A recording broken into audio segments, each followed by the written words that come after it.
But we have the opportunity to hear some stories about the great team from the 1980s with the likes of Lawrence Taylor and Harry Carson, Phil Simms, Mark Bavaro, and a handful of other stars that really splashed into the NFL scene. We have a great story, and we have that today with an author that wrote a book about this Giants team and their lives beyond that great season and their football careers. Coming up in just a moment is Gary Myers, one of the NFL's insiders. This is the Pigskin Daily History Dispatch, a podcast that covers the anniversaries of American football events throughout history on a day-to-day basis. Your host, Darren Hayes, is podcasting from America's North Shore to bring you the memories of the gridiron, one day at a time. So as we come out of the tunnel of the Sports History Network, let's take the field and go no huddle through the portal of positive gridiron history with pigskindispatch.com. This podcast is part of the Sports History Network, your headquarters for the yesteryear of your favorite sport. You can learn more at sportshistorynetwork.com. Hello, my football friends. This is Darren Hayes of pigskindispatch.com. Welcome once again to the Pig Pen, your portal to positive football history. And boy, do we have a treat for you today. We're going to go back and talk about the 1980s NFL football. And when we think about that era, we probably have first thoughts of teams like the San Francisco 49ers or the great 1985 Chicago Bears teams or a handful of others that really had some great success in that era.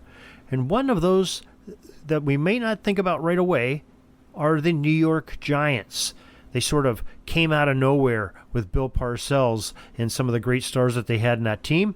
And we have a gentleman that was covering the New York Giants at that time, as well as the Dallas Cowboys in a decade prior. And he got to start. His name is Gary Myers, and he has a new book on this Giants team from 1986. It's titled Once a Giant, A Story of Victory, Tragedy, and Life After Football. The author's name is Gary Myers, and he's here with us today. So Gary Myers, welcome to the Pig Pen. Thanks a lot, Darren. It's nice to see you. Yeah, nice to see you too, Gary. Now, this is an exciting topic. The Giants are such a great team to talk about. They have so many good eras of football to talk about. And this 1980s and into the early 90s team is just tremendous when you're thinking about the players that they had on there and the coaching staff and the legacy afterwards. Now, before we get into that, though, I'd like to know a little bit about yourself. Maybe you could just tell us a little bit about how you get to the point of writing about some of these great teams in football. Yeah, this is my sixth book. Wow. And I'm really, really happy with this one. I've been writing football almost my entire career. I started off in New York and then had a great job opportunity to go to Dallas, working for the Dallas Morning News at the beginning of that great newspaper war between the Morning News and the Dallas Times-Herald. And I was covering the Cowboys. Cowboys were really the battlefront of the newspaper war. And it was just a really incredible experience for me, not only living in another part of the country, but walking into a situation where many of the media who were covering the Cowboys, grew up with the Cowboys. And I think we're hesitant to really get into the stories that I believe people wanted to read about. How the players feel about management, about their contracts, about Landry and Schramm and Brandt and what it really meant to be on such a high-profile team. And I really decided the way to cover that team was like how I would cover a team in New York. And I wasn't beholden to the organization like I felt a lot of the writers there were. And so I think it stood out pretty quickly that I was different. I had my first training camp there in 1982. Tom Landry told the players on the night that they arrived in Thousand Oaks, be careful what you say around here because we have a New York guy among us, which I took as the ultimate compliment. I love covering that team. It was kind of the beginning of the end of the Landry era, but so many fascinating personalities on that team. I just really enjoyed getting to know those guys. Still friends with a bunch of them today. Wasn't friends with them then because you really have to draw the line. But now that we're kind of past that point in our lives, I've reconnected with a bunch of them, and it's been that's been kind of a fun thing for me. And then in 1989, I moved back to New York. I got an offer from the New York Daily News to be their football columnist, which is a job I always wanted. And at the same time, HBO offered me a job to be their inside information reporter, to be their insider. I was the second one on television from the newspaper part of it who crossed over. Will McDonough was the first, and I was the second. And then Chris Mortensen came along, and now everybody's an insider. You know?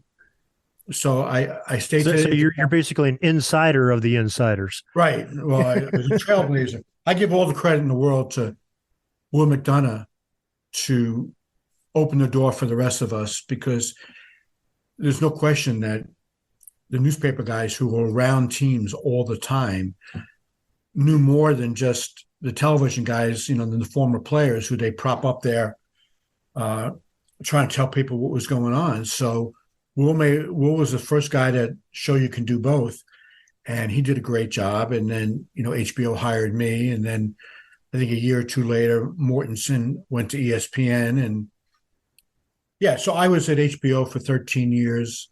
Then I went to the Yes Network in 2002. It was the first year of that network. They were starting up with the Yankees, and they wanted to do a football show, so I did that for 12 years. And I stayed at the Daily News until 2018. In the last 5 years, I've been doing some consultant work, and then I just got really inspired to write this book. And I've been working on it every day for 2 years, and it comes out September 12th. And it's always a thrilling day. No matter how many books you write, the publication date is just amazing. And so that's going to be a big day. Wow, I betcha. That sounds like an exciting thing. I can appreciate. I'm going through my first process of writing, and I didn't realize what it was. I wrote a lot of blogs, but writing a book is a whole different animal.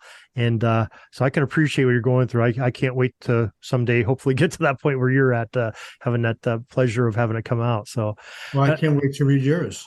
Yeah. Oh, well, thank you. I'll make sure you know when that's coming out too. But it's kind of interesting what you said with Coach Landry, or actually Coach Landry's statement telling the Dallas players, watch out, we got a New York guy, because his coaching tree came from New York as a defense coordinator of the Giants, a team that you wrote about, a few decades later. But good way to segue into the Giants and your book here. So what was the sort of the essence that made you want to write about this team of the Giants? What made them special for you? Well, it was a combination of two things, Darren. One, I always wanted to write a New York centric book. My first 5 books really had nothing to do with New York. And I also, life after football was such an incredibly important topic. And we've all heard the last 10 years or so about CTE and players' concerns about that, and can't be officially diagnosed until after a player passes away. But there's been so many stories of players who donated their brains to be analyzed, and there was some form of CTE. But I knew that CTE was only part of the story, that players were having emotional problems, a lot of physical problems with knee and hip and shoulder replacements. Some of them in wheelchairs, just all kinds of different things that were impacted by a lifetime of football. So I really wanted to shed a light on, okay, we see these guys in their 20s to mid 30s, and in the case of Tom Brady to his mid 40s. But once they leave and once they retire, what happens to them? Now, they're much more financially secure now because the money is so much different nowadays than it was in the mid 80s. Many players had to get a job in the off season because the salaries playing football, they were better than most, but it wasn't astronomical.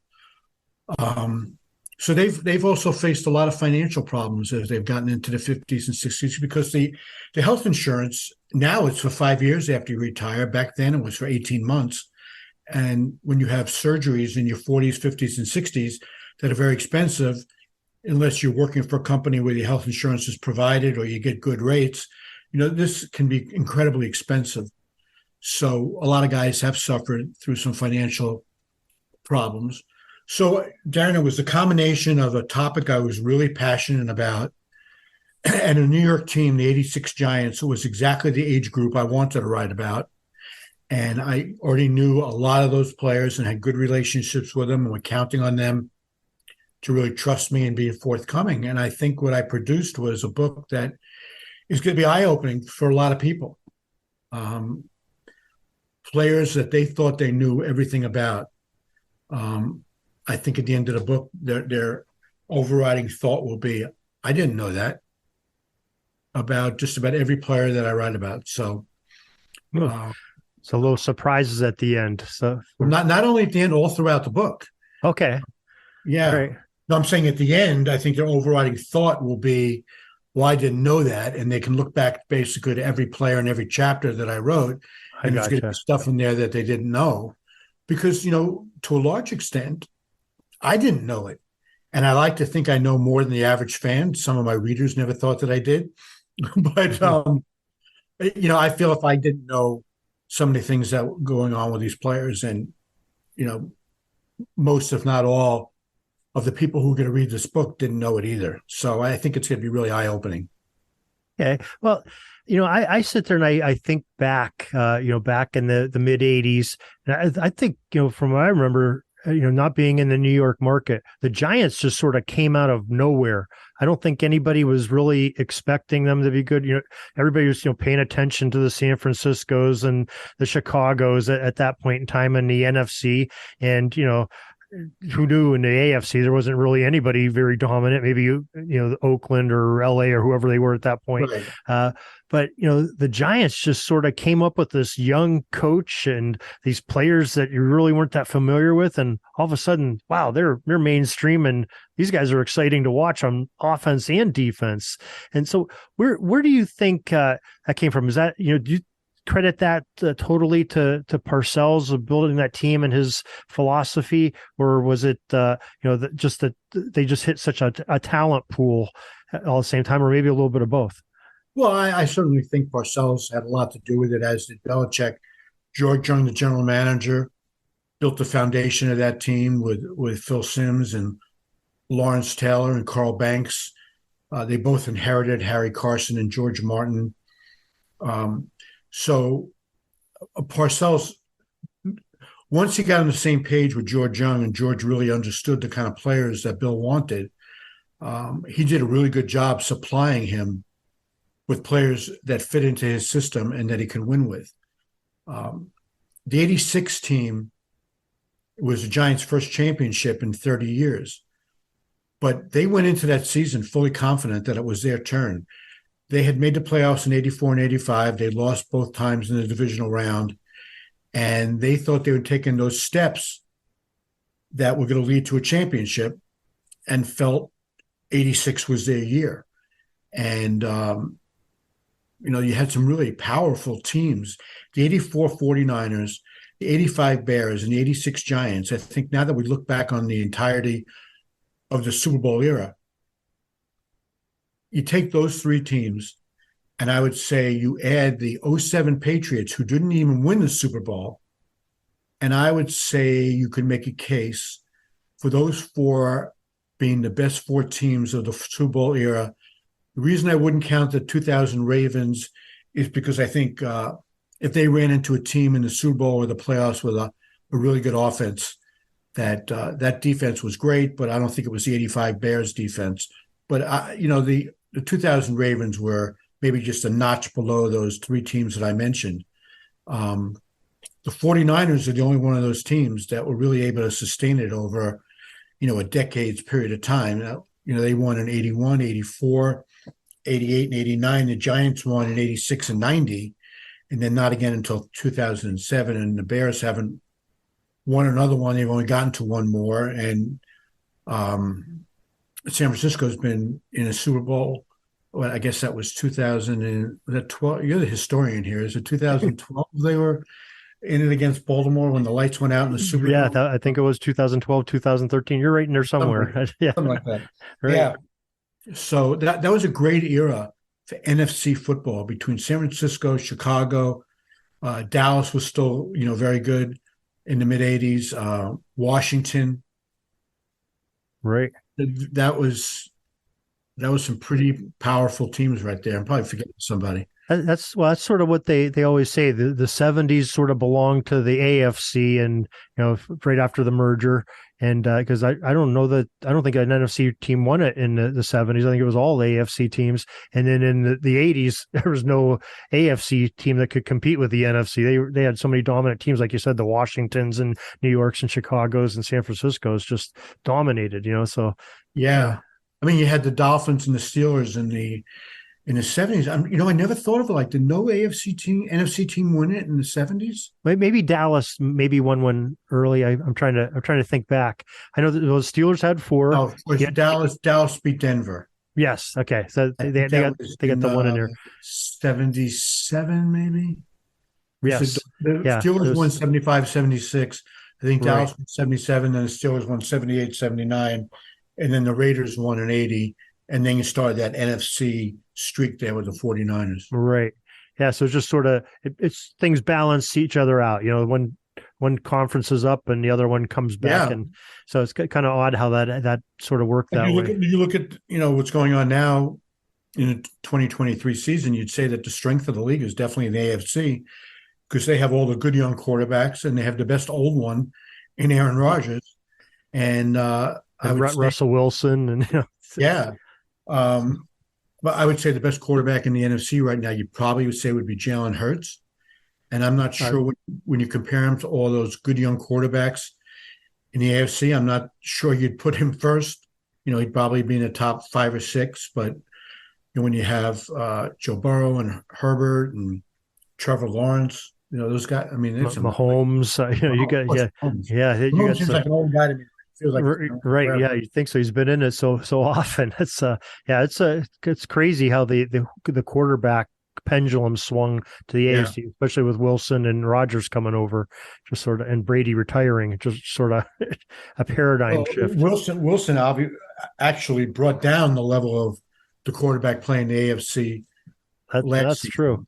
And it could be really fascinating to see whether Sean Payton can get him back and straightened out. He's known as a quarterback whisperer. So look what he did for Drew Brees' career. So Sure. yeah, it could be very interesting. So excited to see what that is. We'll be back with more from this interview in just a moment, right after this. Hey, listeners, I want to share something with you that we can have fun with together. Why don't you come and play some fantasy football with us in a different way? We talked to a creator of Tailgate Fantasy Sports, Hans Kaiser, a few weeks ago, and he told us about this Tailgate Fantasy Football, and it's really a neat thing where you get to play with players of your own team. Yeah, your favorite guys are on your team, no matter what, and you can play with us here on Sports History Network, including me. I'm under there as Pigskin Dispatch. You can go to https://tailgatefantasy.io/#SHN. You can do that and play with us at Tailgate Fantasy Sports in the Sports History Network. So make sure you join us and have a lot of fun this football season and get the bragging rights. See if you can beat me and my Steelers team I'm putting up, or Arnie Chapman and his team with the Lions, or one of our many hosts and many of our friends that are on there too. So compete with us and play with the best. Tailgate Fantasy Sports this season. Hello, sports fans. I'm Dana Augusta, and you are listening to the hardest working man in all of sports history, the peerless principal of the Pigpen, my man Darren Hayes, and the Pigskin Dispatch, right here on the Sports History Network. And now back to the interesting conversation with our guest. So let's get back into the Giants now. Okay, they had this great run, won the Super Bowl, but that's not what the whole book is about. You alluded to it a little bit. You're talking about years after and looking at these folks and what happened to them. From that the high of highs of taking a Lombardi Trophy and carrying around a football field. So tell us a little bit about what happens to some of these folks. Yeah, well, first of all, I don't want people to think that the book is 300 pages of depressing stories, because I made sure not to let that happen. this 86 team was really a brotherhood, which is still very strong today. So I spent a good deal of the book explaining the behind the scenes things that happened that brought these guys so close together. And because they were building to that moment with basically the same foundation each year in 84, 85, 86, they became incredibly tight. And with Harry Carson, considering himself captain for life and basically overlooking that entire roster and being the point man, if anything goes wrong, they all get in touch with Harry. There's some really heartwarming stories in there about things that Harry and Bill Parcells have done, and some really funny stuff about the pranks that they pulled on each other, and how, despite having guys like Parcells and Belichick leading the team, that it was a pretty loose team that had a lot of fun together. So I kind of established that. And then I fast forward, and it's not a game by game summary of what happened in 86. That was done over and over again in the years right after they won it. So I jump ahead to where these guys are at in their lives now. Who's made it through to the other side, so to speak, intact? Who's suffering financially? Who's suffering from mental health issues and physical issues, and with knee replacements and things of that nature? And what are they doing about it? And how have their teammates helped them get through it? I mean, when you think about all the things that potentially could happen to a team, or just not just to a team, but to anybody at that point in their life, in their 50s and 60s, the Giants run the gamut from cancer to a benign brain tumor to a player having a stroke, all kinds of body parts replaced, early forms of Alzheimer, depression, thoughts of suicide. So that's why I thought it was important in the book to really balance that off with, how were these guys when they were in their 20s, and, how they became such a tight-knit group that they rely on each other to this day, and then talk about the things that they do need to rely on each other for because they're going through all kinds of stuff as they grow old together. And what's really the most heartwarming part about the book is, the players had this love-hate relationship with Parcells, but he's really taken over as the patriarch of this team. Now, Wellington Mara passed away, I think it was 2005 or 6. And up until that point, Wellington was the patriarch. And for the players who were the age of the players now who were on the 86 team, if that makes sense, that players in their 50s and 60s around the time that Wellington passed away, Wellington looked after him. And now Parcells feels a very close attachment to this particular group of players, probably more than any other team he ever coached. Many players call him on his birthday. He was just 82 on August 22nd. Wow. A lot of them, yeah. You just don't picture Bill Parcells being 82. So let's talk about the age that we're talking about of these Giants players is probably predominantly in their 60s. That's safe to say? Late 50s to late 60s. Okay. Or just around 70. Yeah. Okay. Gotcha. All right. Yeah. So I was just going to finish up by saying that about Parcells, a lot of them send him Father's Day cards, which is, pretty unusual. And, one of the stories from my book that's kind of, been resonating is that Parcells has written checks for about $4 million total to about 20 of his former players who come to him, in financial despair, I guess the best way to say it. And, he's put all the money aside that he feels he needs to live the rest of his life. And hopefully that's another 30 years. He's put all the money aside for his daughters and their kids. And what he has left, he says he's designated to help his players. And I said, why do you do that? You have under no obligation to, be the guy who tries to look after these guys financially. I mean, that's a huge commitment. It sure is. And he says he feels an obligation and a responsibility because those guys sacrificed so much for him when he was coaching them and helped make him a Hall of Fame coach and a two-time Super Bowl winner. He says it's not even a thought in his mind. As long as they're coming to them for money for the right reasons. It's not like a guy has $1 million house and wants to build an office on and comes to Bill, hey, can you write me a check for $40,000 so I can build an office on? Well, no, they wouldn't do that, and he wouldn't do that. It's the guys who say, I don't have the money to pay my lawyer or my taxes or my mortgage payments. I need some money to hold me over because it's not until next year that my pension kicks in, and I promise I'll pay you back. But Bill doesn't look at it as he's loaning the players the money. He looks like he's giving the players the money with absolutely no expectation of being repaid. I think it's a fascinating, phenomenal story. People can have their opinions about Bill, how he conducted himself as a coach, that he was critical of his players, that he jumped from job to job. He kept saying he was going to quit, and this time, he means it for good, and then he kept coming back. All that stuff is legit.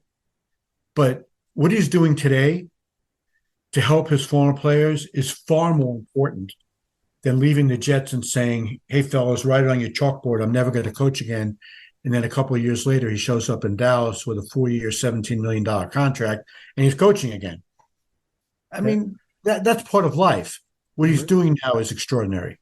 I'm glad you shared that because you just sort of probably not just myself, probably the listeners too, sort of a paradigm shift of what you think of Bill Parcells. I mean, the perception from us outside of New York is, especially thinking of him as a Giants coach, he wasn't exactly considered a player's coach. I mean, he was a disciplinarian, I would say. He was a hard ass. He was hard on his players, and they responded to that. That's what that team needed for motivation, and they did well. But even going to other places, you heard the stories of not a friendly guy, just run them into the ground in 2-a-days in practices and everything else. But now you hear this. That's the ultimate of being a player's coach when the man really needs it. That there was the former player, and not necessarily holding out his hand, expecting something, but a good ear to listen to from his old coach and somebody that cares for him. That's a great story. So thank you for sharing that. Yeah. And Darren, what he says also is he knows when the players are coming to him that he's the last resort, because it's embarrassing for them to have to go to their former coach and say, hey, I really need help here. Bill knows at that point they've exhausted every other possibility. And he enjoys the relationship that he has with his former players. He just has a very soft spot in his heart for basically all of them. And it does put a different light on the kind of guy that he is today. I mean, I've known him since 1981. And so it's 42 years. And I've seen an amazing transformation in him, just as being, as like you say, a hard-ass coach. He had good relationships with some of his guys. They used to call him Parcells guys, that inner circle of guys that he really trusted. But the majority of them thought he was a pain in the ass. But now those that won a championship with him, well, some of them won 2 championships with him, realize how much he meant to their professional lives and how much he taught them in life with life lessons. And Phil Simms says he winds up quoting Parcells every day in some aspect of his life. So it's very unusual for a coach to have that kind of impact on his players, and then today to feel that they should. He feels good that they're comfortable enough with him that they turn to him when they really need help. Yeah, well, that's the thoughts of it just running through my mind now. Okay, so this is maybe you're probably one of the best people to ask this question. You have 2 highly successful coaches that you got to cover their beat. You had the Tom Landry era in Dallas, successful coach, maybe not the at least didn't look like he had much of a personality, very stoic and matter of fact, and down to business, and you have Parcells sort of in that same vein, but maybe even a little bit more old school than Landry. He was more, a little bit more animated, almost Lombardi-ish, but Yes. You have these two coaches that somewhat similar style, but different. How was that when you had to ask questions at a press conference to them? How maybe you have some tales of each of them just to show us a little bit about how they were person to person. Well, first of all, I really enjoyed covering both of them, as different as they were. Landry, you ask him a question, he's going to answer it honestly. He's not going to talk around it. Might not always give you the information that you want, but he would never lie. And most of the time, unless you're asking him personnel decisions that he hadn't decided on yet or was trying to withhold it from the other team, other than that, he would always tell the truth. But he wasn't the most colorful guy to write about. It's not like he filled up my notebook in sessions, either in a press conference or when I talked to him myself. But I felt like I learned a lot from him. And I learned how to treat people the right way from him, because he always treated people with respect. And I always wanted to be that kind of person that when people talk about them, they say, well, we may not have always liked what he wrote, but he treated with me respect and he was fair. And that's what I always tried to live by. And I think I learned a lot of that from Landry, because I was only 27 when I moved to Dallas, so I was still learning. And by the time I moved back to New York after 8 years in Dallas, I was all full of fire. I felt like I grew a lot in my Dallas years, and, covering the team with a New York attitude. When I got back to New York, it was a very easy transition for me, and I just kind of stepped it up a notch from there. And then, I was there for the last 2 years of Parcells with the Giants, and they were so good that I spent most of my time with the Giants rather than the Jets, because with the Daily News, I would, being the NFL columnist, I would write about the Giants and the Jets, or I'd go to a big game out of town. But especially in 1990, I was around the Giants an awful lot. And I loved sparring with Parcells in press conferences because he, instead of saying, I'm not going to answer that, he would answer it without giving you anything and trying to double talk you and talk around it. And 2 questions later, I'd come back with the same question, but I would just word it a little differently. And he was a smart guy, and I think I'm fairly intelligent. And so we would kind of play in games with each other. He was trying to wear me down, and I was trying to wear him down to give me the answer I was looking for. And he was trying to get me off the topic. But and then that really continued. And I covered him a lot when he was in New England, and when he was back with the Jets for 3 years. And I'd go down to Dallas and write a lot about him. And I think after a while, like Landry, I think they both came to really respect me and like me, and know that although I can be hard on them, that I was just fair, and I never had an agenda. And you're right. There are some similarities between the two, both incredibly competitive. They just show it differently. Landry more in his, he had that look on the sidelines sometimes when things went wrong. Parcells, wouldn't try to hide his emotions. He'd just be out there yelling at players. But I really enjoyed both of them, and Bill and I just have a great relationship today. That now that I'm not in the day-to-day newspaper stuff anymore, and he hasn't coached in a while, we just enjoy talking to each other. I talk to him like once every 2 weeks or so, and we just tell stories. And he was so helpful to me writing this book, because I think he really opened up in a lot of areas that he hadn't in the past. So, listen, I've been really fortunate. I've written about Landry and Parcells and Coughlin, who's a fascinating guy. And the beginning of the Jimmy Johnson era, I was in Dallas. I was writing about Jimmy, and I got to know him really well just in a 2-month period. Belichick as an assistant coach with both New York teams. These are all guys that really keep the secrets close to the vest there. They're not very open on what they talk about their teams or anything. So, Yeah. I mean, that's really challenging as a journalist, I'm sure. With Parcells, the reason Parcells was so different is that he would really talk to you off the record. and tell you stuff. In a press conference, it was hard to get stuff out of him. He would never let you stray too far if you were on the wrong track on something. He didn't want you to be wrong with an opinion or a news story.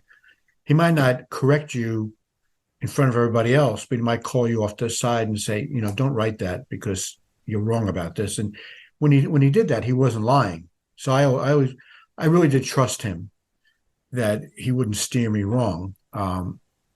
Sometimes, he really wanted when he knew I was onto something and he didn't want me to be onto it, he wouldn't help me. But if I was onto it, something and it was wrong, he would tell me. So Now, I had a really interesting relationship with him when he was coaching.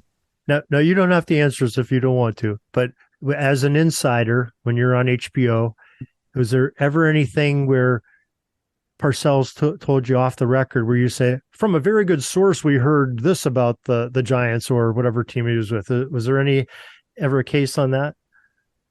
Oh, sure. Okay. Yeah. I mean, you build relationships with people and you got that trust going back and forth. Coaches like to know what's going on around the league as much as anybody else. So Jimmy Johnson was amazing with that stuff. He loved to trade information. When I would call him in Dallas when I was doing HBO, and he wound up doing 2 years of HBO with us after he left the Cowboys. But he'd always start off the conversation, "What you got for me?" And I'd tell him whatever I found out, since I had spoken to him the previous week. And then I'd say, "What do you hear about this? What do you hear about that?" And he would tell me, and he goes, "Now, you're not using my name, right?" "No, I won't use your name." I mean, that's no great secret. I mean, that's how we all do it, is you build up relationships with people who you think know what's going on, and then you promise them you're not going to blow their cover, and they tell you stuff that you need to know. I mean, that's how all 4,000 insiders that there are now, that's how they do it. And the level you reach as an insider is dependent on the relationships that you're able to build and the trust you're able to build. Okay. A lot of it is, how you're able to present yourself, the trust that you're able to build. Why would they want to talk to you and not somebody else? You have to you want to get into a situation where they're feeding you the information and knowing you're going to protect them. And I can't tell you how many phone calls I've gotten over the 40 years I've been doing this with people saying, "Hey, you might want to check on this," or, "I know this to be true. You can run with it. You don't have to check with anybody else." That's how, all these guys today at ESPN, NFL Network, all the websites that claim they have insiders, you got to build up your sources. And then once you got that really good inner circle of sources, you can really establish yourself as somebody who knows what they're talking about. Yeah, that's interesting. I mean, I guess I never really thought about it.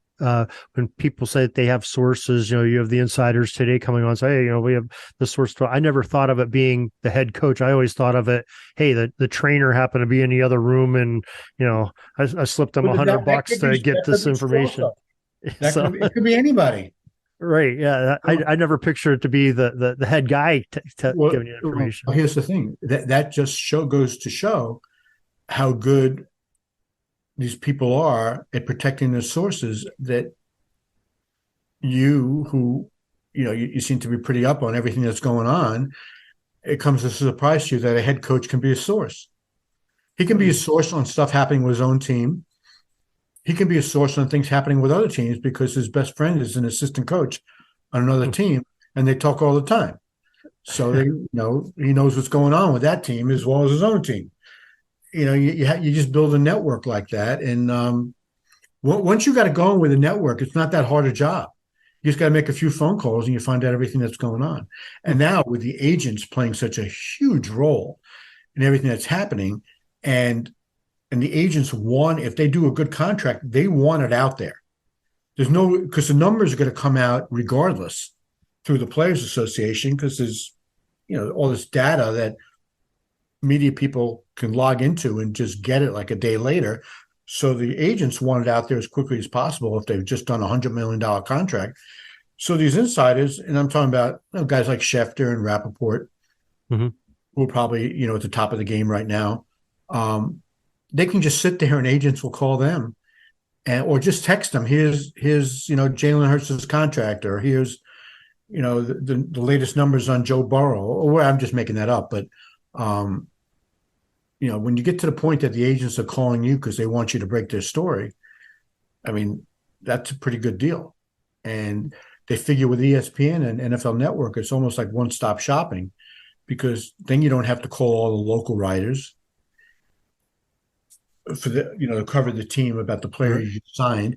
Just give it to ESPN, you give it to Schefter or Rappaport. Everybody knows how reliable they are. You take their numbers, as gospel. And then the agent's got is a contract from coast to coast, and the reason they do that is because then they can hold that contract up to the next guy they're trying to recruit, either as coming into the draft or a guy who's already a veteran who's switching agents. He's got those $100 million contracts to hold up to the guy. Well, look what I did for, this guy. I can do the same for you. Okay. How about the other side of that? Now, have you ever been used as a vehicle for a smoke screen? Maybe a coach telling you, "Hey, we're interested in this guy for the upcoming draft," and really they're not, because they're trying to cover up. They want to go in a different direction, but they don't.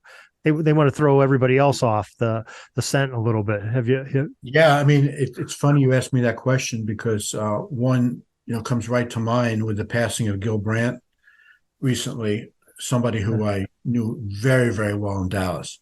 So it's 1988. This is taken back a ways, but the players I'm going to name, you'll know.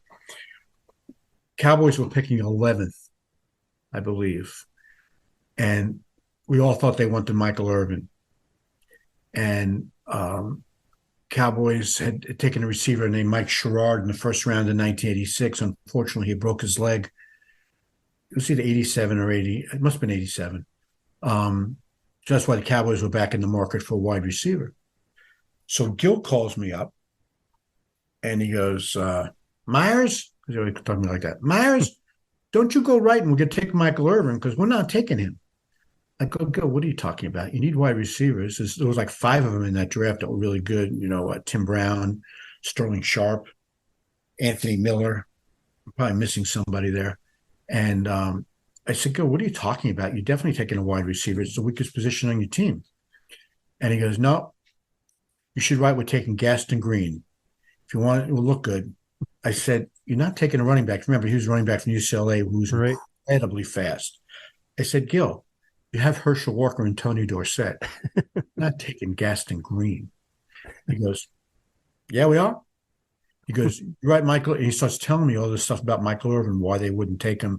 He did this in college, he did that in college, bad-mouthing Michael Irvin to try to steer me off.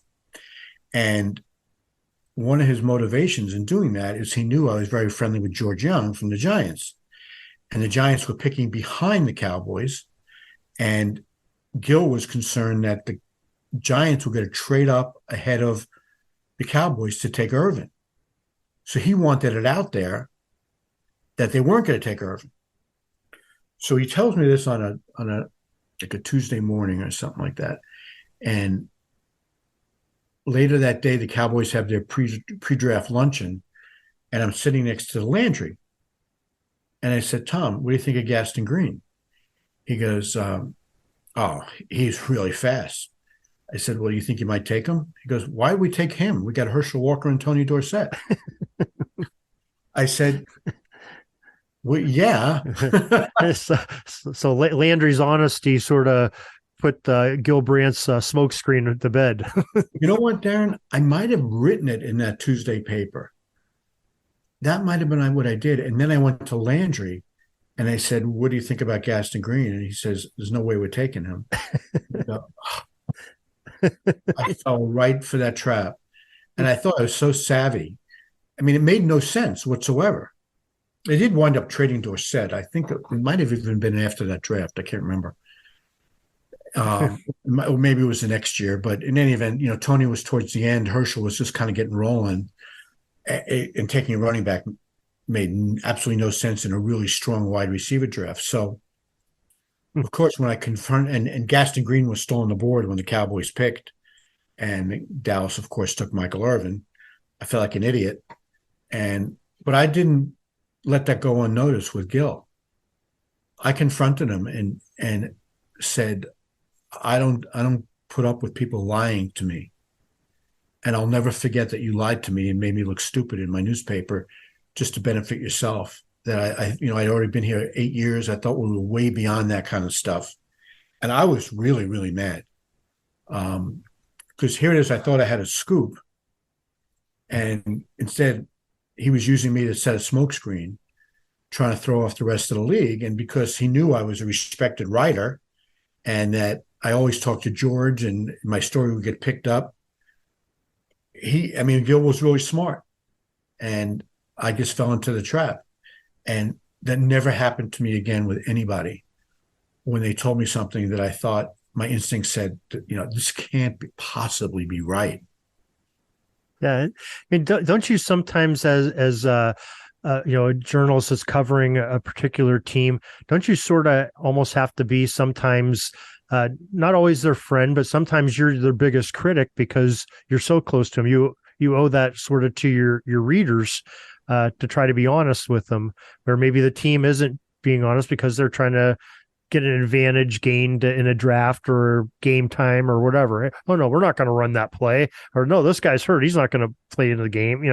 They want to do that to try to gain an advantage and maybe let the other team get their guard down or maybe not prepare or whatever. But you, as that spokesperson to the public for the team, you sort of have to be that person, especially folks like yourself that aren't working directly for the team.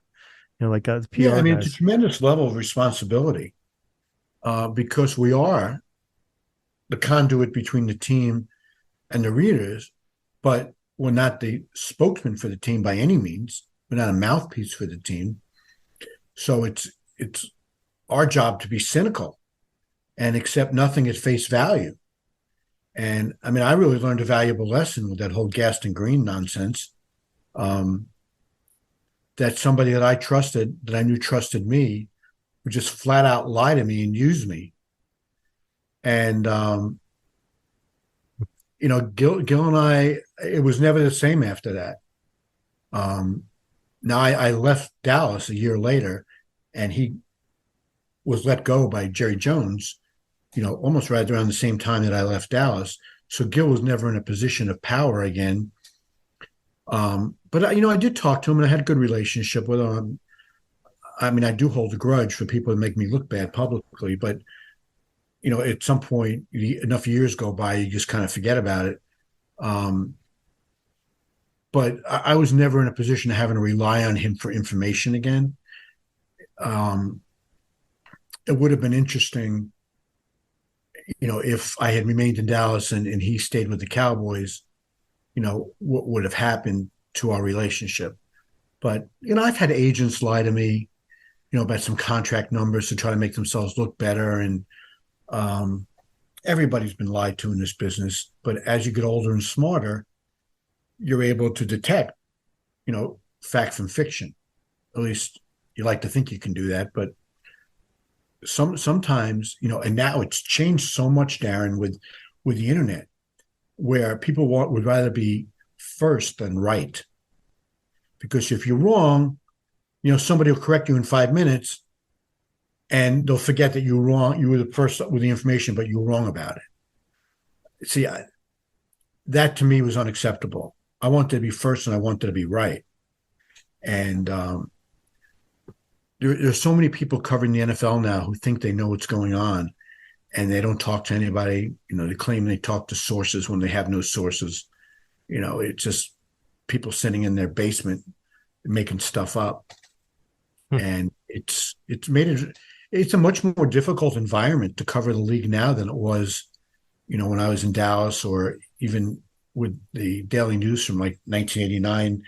The last few years at the Daily News I didn't enjoy as much because the internet was just changing things. Now, I love the internet. I love Twitter or X now. Mm-hmm.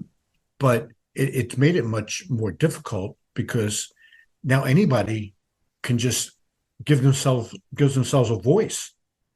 And with the teams are credentialing all these different websites now, so there are a lot of people showing up who never would have been credentialed, in the past. And, a lot of people have no idea what's going on, but kind of portray themselves as an expert. And when they put stuff out there, it spreads like wildfire, even if there's no truth to it. So it's made it much harder for the real reporters to maintain their credibility, because everybody tends to get lumped together. Yeah, That's your journalism lesson for the day.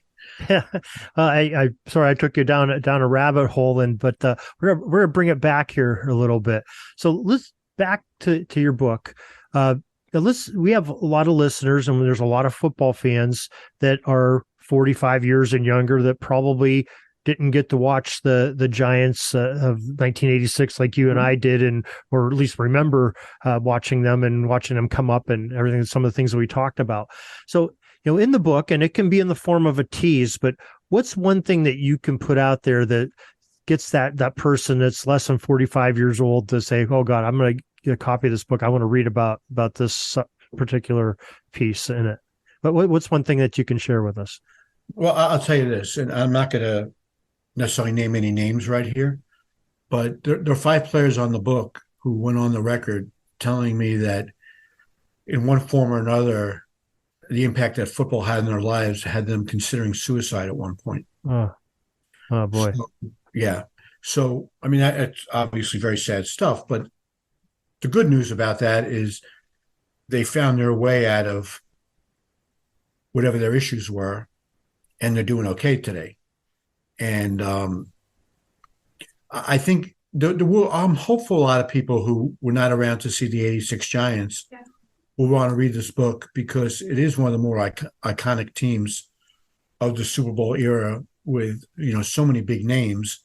And I think people will learn a lot, not only about how football was back then, but again, the impact on football on these players' lives, which is something that every player who's playing today, and kids who are in high school, in college, and early on in their NFL careers, they need to pay more attention to life after football, and not only setting themselves up financially, because with the money being so astronomical now, you only have to play 3 years, you can be set up for the rest of your life, but they have to really care for themselves physically, and suffering concussions, not feeling pressured.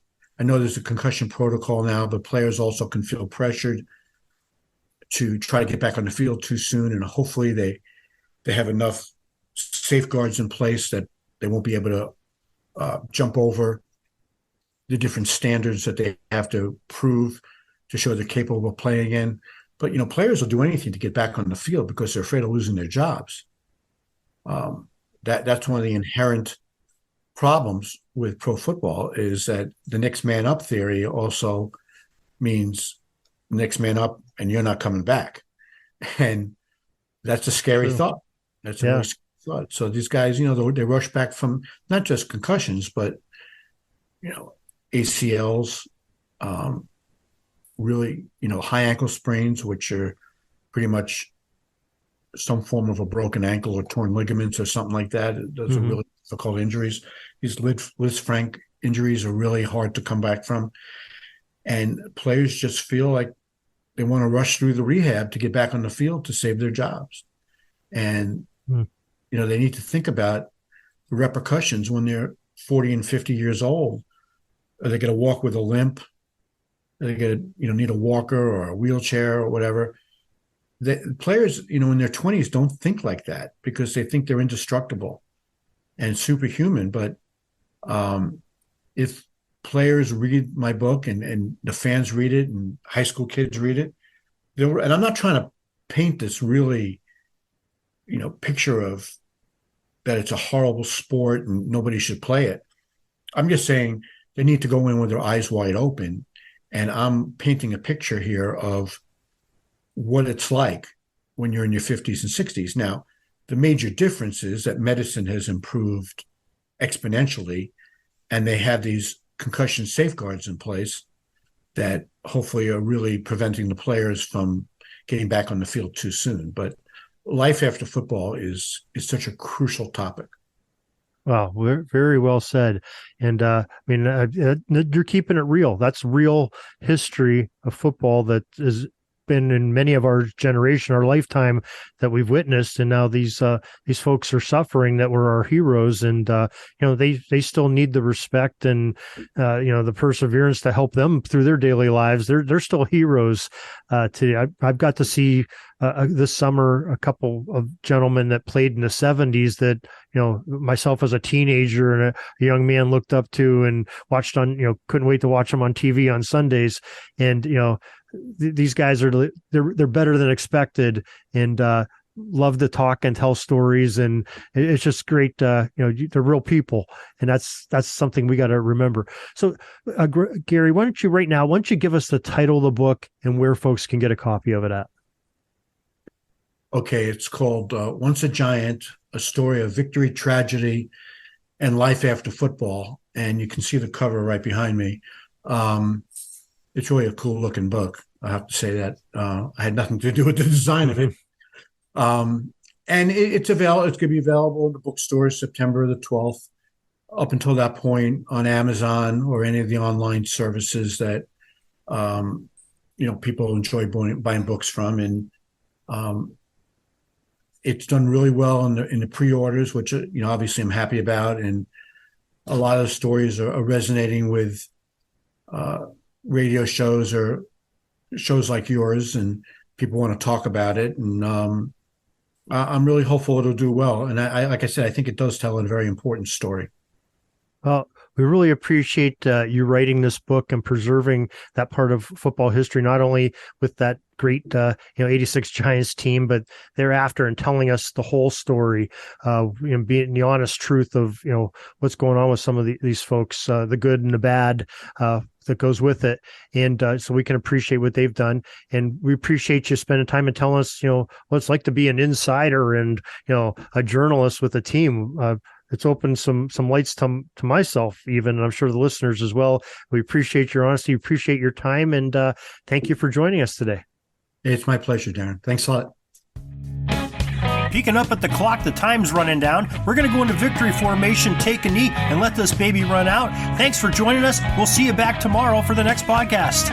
We invite you to check out our website, pigskindispatch.com, not only to see the daily football history, but to experience positive football with our many articles on the good people of the game, as well as our own football comic strip, Cleat Marks Comics. Pigskindispatch.com is also on social media outlets, Facebook, Twitter, Instagram, and don't forget the Pigskin Dispatch YouTube channel to get all of your positive football news and history. A special thanks to the talents of Mike and Gene Monroe, as well as Jason Neff for letting us use their music during our podcast.